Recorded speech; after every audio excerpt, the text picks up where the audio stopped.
Well, firstly, I'd like to thank the organizers of the conference and the exhibition for an interesting opportunity to explore territory which is quite new to me. I must admit that I'd originally thought of this, I accepted this invitation slightly out of a sense of duty, but that sense of duty has disappeared, both from seeing the exhibition, Chibashi was certainly an amazing discovery, and also as a result of the fascinating papers I've heard today. So there's been a complete kind of revolution in my attitudes. Now, I should begin. When I was thinking about this before I heard the talks, it seemed to me that there were, and I'll come back to this later, there were two moments of Noguchi's intensive engagement with the Far East. One was as a result of his time in Peking and Japan in 1930, and then there was the visit in 1950, which of course led to his famous series of Japanese gardens.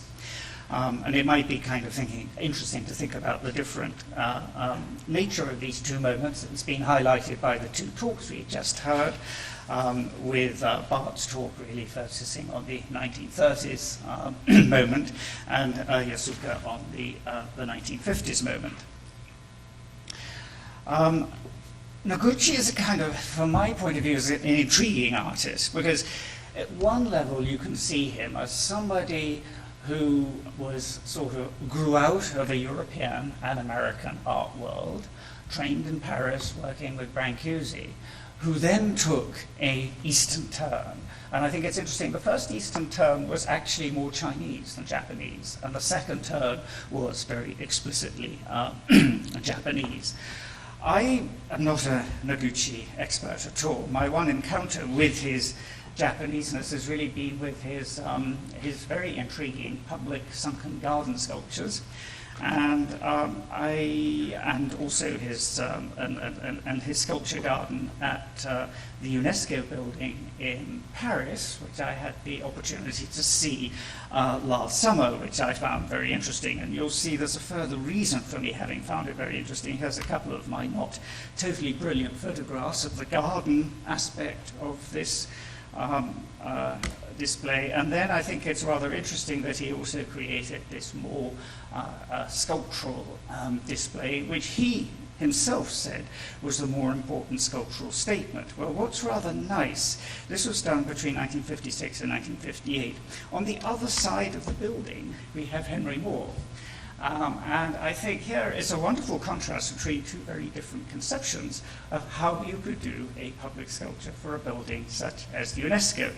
This really does make Moore look like the monumental sculptor. The sculpture bang in the middle of the building, a large white block.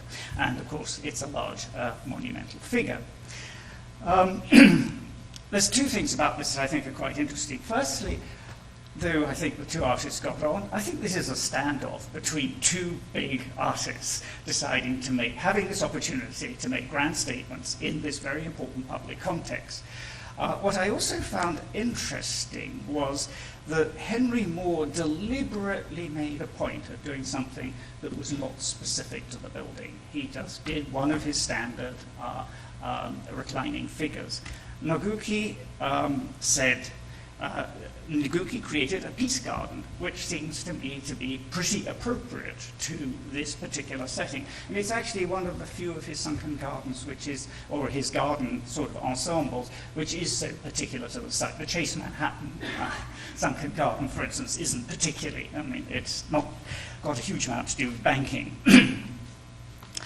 So, to get to the talks, Bart really gave us a fascinating account of the ink drawings and also their possible later reverberations in Noguchi's work, interestingly saying that this is not necessarily just going to be echoed in more ink drawings, but is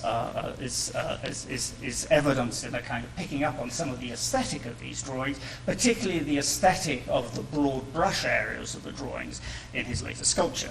And I think there's an interesting way in which a couple of those sculptures seem to me very much responding to the sort of Greenbergian notion of sculpture as drawing in space as well. One asks, though, why on earth did Noguchi do this? I mean, he produced this huge amount of drawings between sort of about 1928 and 1930, firstly in Parisian context, doing drawings of a sort of École de Paris, Jules Pascal, a little bit of Rodin thrown in. And then this amazing series of very large-scale, ambitious drawings, which he did in Peking. And it's very much a once-off experiment. And it's once-off in a number of ways. Firstly, there's very little figurative drawing in his later work.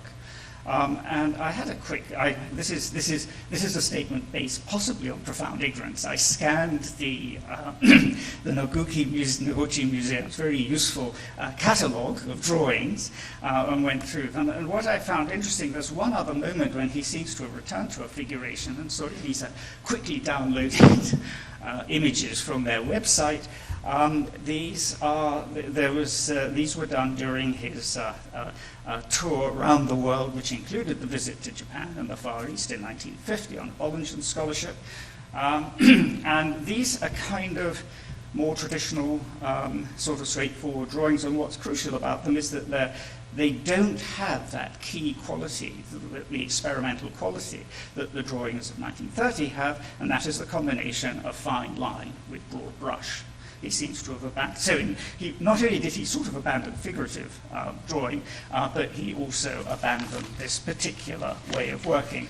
And I think it's worth reflecting a little bit on what's going on there. And I was thinking that, I mean, this is, a number of people have put forward this hypothesis that in a way he was really just trying to work through the influence of Brancusi, trying to do something completely different, trying to make a break. But I think there's another interesting thing, and we discussed this briefly at lunch. What sort of an image of himself was he presenting? Here he was entering the New York art market in 1932 with an exhibition of scroll drawings, and I gather also an exhibition of portrait busts. What image of the artist was coming from this? And I think it's a question to ask whether anybody's got suggestions, is was there anything in this critical response that picked up on this rather odd experimental self-presentation? Did people try to come up with a notion of artistic identity which would be constituted by these two? There was certainly a signaling of Far Easternness, and as they were called Peking drawings, it's not Japaneseness, it's Chineseness in this case. But it's very interesting to think about what might have been going on then. And it strikes me because if you move forward to the 1950s, when sort of calligraphic drawing became so big in the United States, and you take somebody like David Smith here, and these are drawings from the mid-1950s, I mean, this is a totally different style from Noguchi's, but it's exploiting those aspects of calligraphic drawing, particularly in the one on the right, where you have different kinds of notation combined with one another. And this brings me to another point, that a lot of sculptors, Henry Moore, Rodin, David Smith, produced a lot of drawings, and they produced a lot of drawings alongside their sculptures, and most of those drawings have nothing to do with their sculptures directly, but drawing becomes an exercise, and I find it very puzzling that here Noguchi discovered this way of working, which he obviously found quite satisfying, and then disrupted it. Now, it didn't mean that he had to go on doing drawings that would relate to the sculpture. People thought he might have wanted to just go on experimenting with this kind of drawing. Most of his later drawings, as far as I can gather, are designs for sculpture, and they often quite closely relate to his sculptural projects. So there's some quite interesting questions coming out of this. The other issue Yasuko raised, what her talk really brought out was the extent to which this ceramics, or the interest in working in ceramic clay, was really a very important international phenomenon. It wasn't just Picasso, it wasn't just Volkers, there was a whole crew of avant-garde artists who gathered in Albisola in Italy who did this and worked in this informal, experimental way, experimenting with glazes and so on and so forth.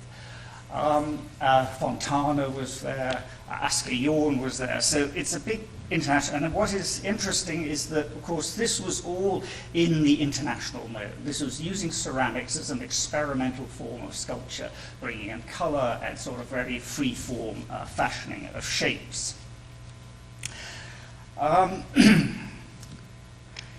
so,